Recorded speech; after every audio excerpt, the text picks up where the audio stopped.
The city of Concord will have to pay out a record civil settlement for its part in wrongfully convicting Ronnie Long. You'll remember Long spent 44 years in prison for a rape he did not commit after detectives and prosecutors hid evidence that could have proven his innocence.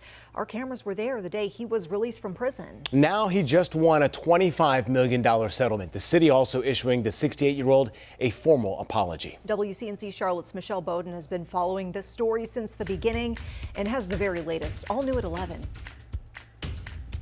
This is the biggest settlement in North Carolina's history for a wrongful conviction, one of the biggest ever in the U.S. But Long says it's the apology, something that's very rare in these cases, that means so much. It has been a long time coming. Ronnie is relieved.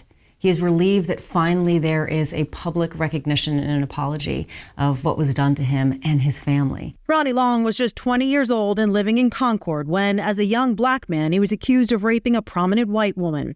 Police built a bogus case, lying on the stand, hiding evidence that proved his innocence and tampering with the jury. Not only did law enforcement officers lie, but prosecutors were engaged in an active campaign to ensure that despite the evidence of Ronnie's innocence, he remained incarcerated all these years, well past the time it was obvious that they had a wrongful conviction. In August of 2020, Long was exonerated and freed after 44 years in prison for a crime he didn't commit.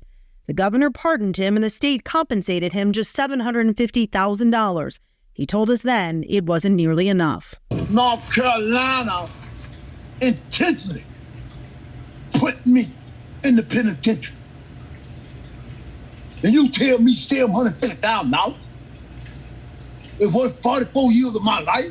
Long filed a civil suit last year, and now the city of Concord is paying up with a record-setting $22 million settlement and an apology. Here, the city of Concord really owned up to the past misdeeds of city employees, which is really remarkable.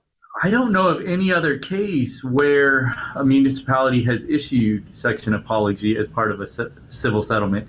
As part of the settlement, the city of Concord, quote, acknowledges and accepts responsibility for the significant errors in judgment and willful misconduct by previous city employees that led to Long's wrongful conviction and imprisonment.